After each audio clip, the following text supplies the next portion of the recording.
Blimey, Christmas? Surely not, it can't be. Last Christmas was only 2 minutes ago, wasn't it? Well, it is Christmas, and it's Christmas 2021.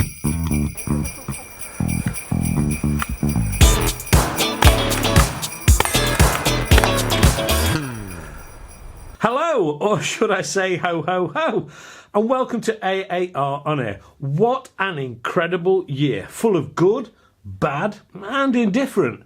It seems to have gone so fast, and yet so much has happened it feels like it should be 2 years since the last one. So where do I start?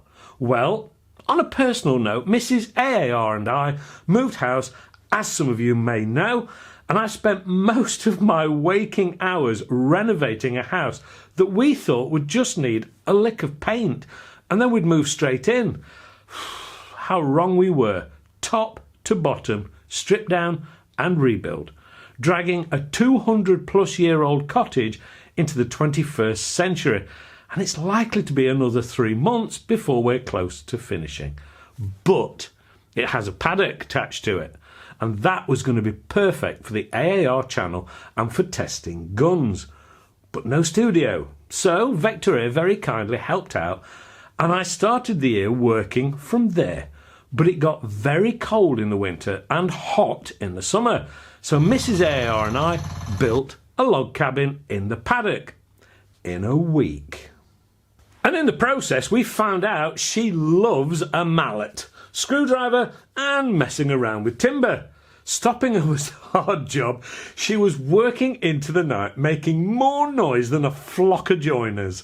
Anyway, this became the new studio and is much better and easier to get to.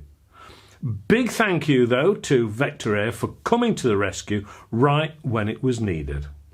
Of course, we can't really look back at 2021 and not mention COVID. I've heard more conspiracy theories than a little, and to be honest, we've lost 3 members of the family this year, so it has been very real to us, and my heartfelt sympathies go out to anyone who has been affected by this pandemic. And let's hope we come out and through this as soon and as smoothly as possible. All that lot said, this is a gun channel, and it's airguns we really want to look at and talk about, and it has been a bumpy year. I always try to add balance to the type of guns I review, or even products for that matter, but so much new and exciting stuff has been released that they kind of took the centre stage, so to speak. And in the end, I know most of you actually want to see the new stuff anyway, so I do try to accommodate the majority of you guys wherever possible. I can't possibly please all of the people all of the time, but hopefully it balances itself out over time. I know a lot of you are always interested in what I've personally bought out of the guns that I review. Naturally, I couldn't possibly buy every one because that would be 52 guns each year. Mrs. AAR is very understanding, but even so, that's pushing her kindness and understanding nature a little too far.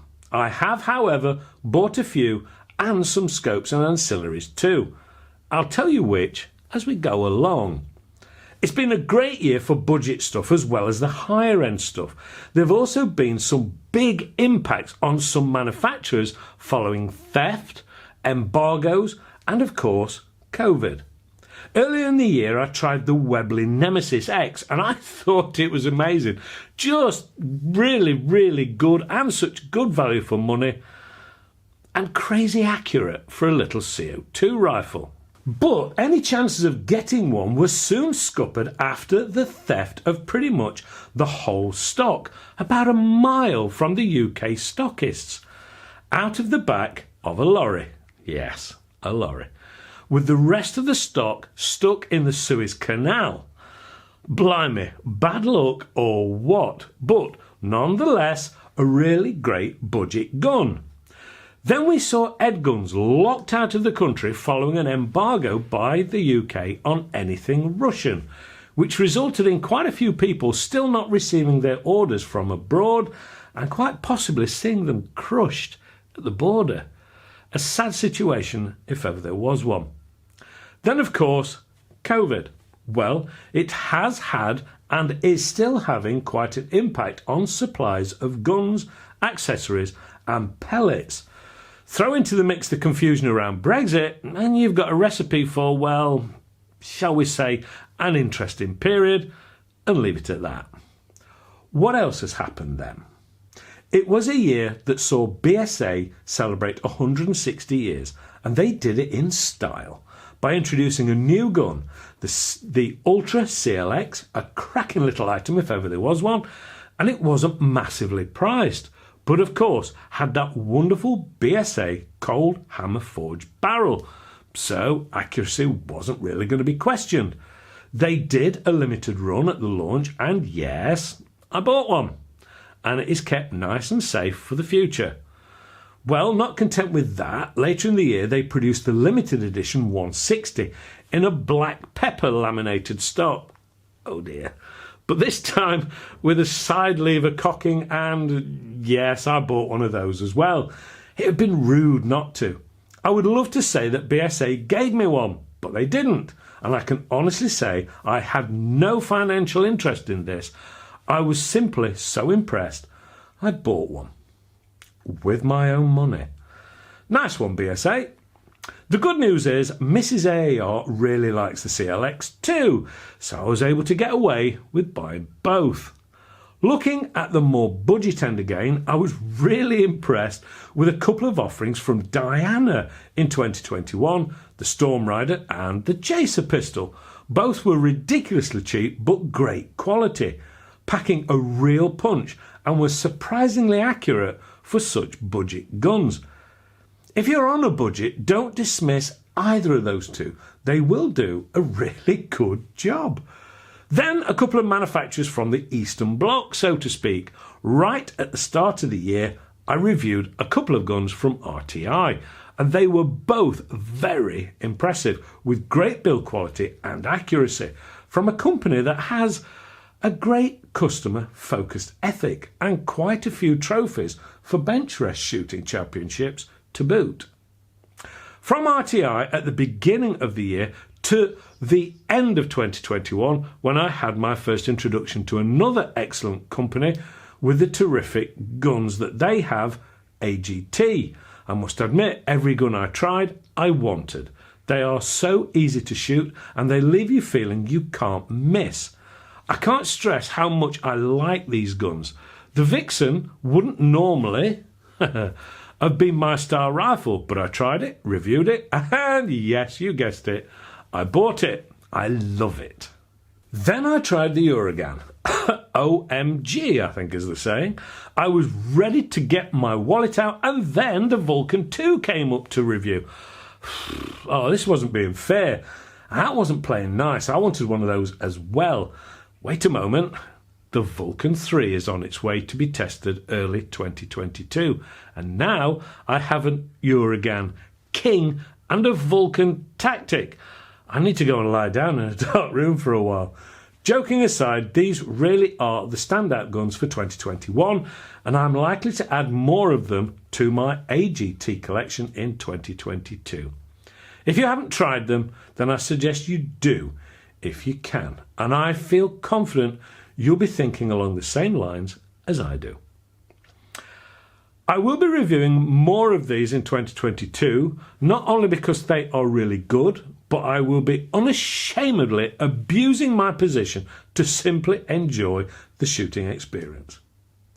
On to contentious issues of 2021 now. The T4E HD range from Umrex. Well, did I put the cat amongst the pigeons with this lot this year? 50 cal and .68 cal marker or paintball guns, dressed up under the T4E or Training for Engagement tag, and marked on the box as Home Defence Revolver, Shotgun and Extreme. These are essentially paintball guns and raised all kinds of comments. And no, I'm not going to go through all the disclaimers again. They were amazing fun. They're quite powerful and are subject to airgun laws, at least here in the UK. So be careful which you buy because some are very much over the legal limit. All I can say is get hold of one, try one, and then try to stop grinning. Mrs. AAR and I had a whale of a time with these. They are brilliant.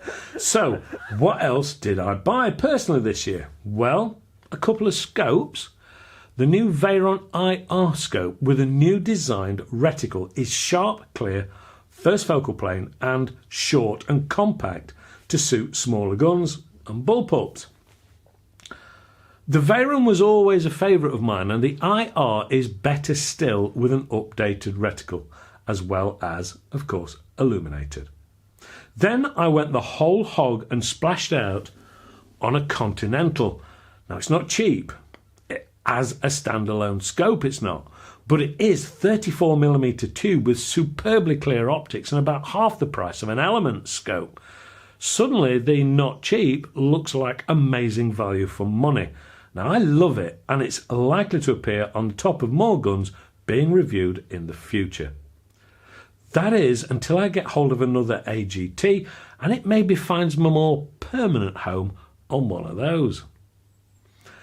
A final couple of standouts for this year would be a couple of compressors, believe it or not. Firstly, the Hill EC3000, which is a beautifully engineered piece of kit and is made about 40 minutes from me with a group of guys who put a huge emphasis on customer service. It may be a little expensive for the odd time or occasional shooter, but it would be great for a small group of shooters or club and is likely to give you great service for years.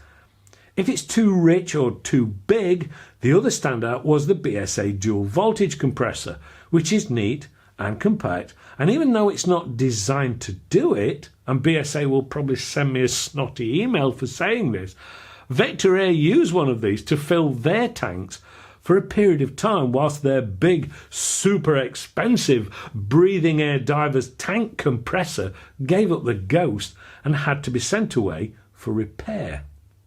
And the BSA baby item slogged away like a true Trojan and saved the day. Not a bad performance at all.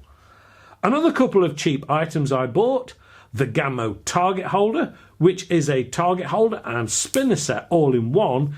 Easy to set up and cheap to buy and really was great fun.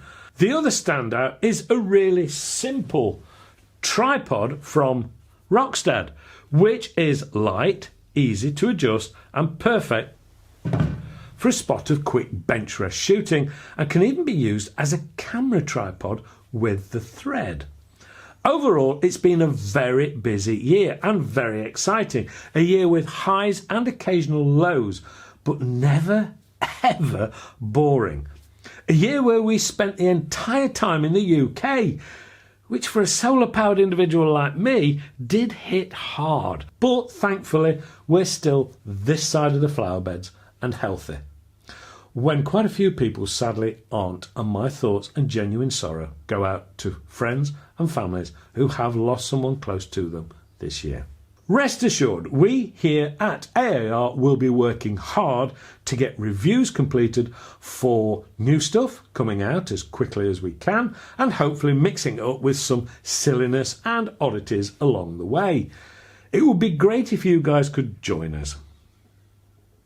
Finally, it's time for some heartfelt thank yous. Firstly, to Mrs. AAR, who has never complained about my hobby and has been more than willing to join in when I've asked and never questioned why I've involved her. She is not one for being in front of the camera, and yet she has performed amazingly, even when I've asked her to do some crazy things. She also runs the merchandise for AAR, as well as much, much more.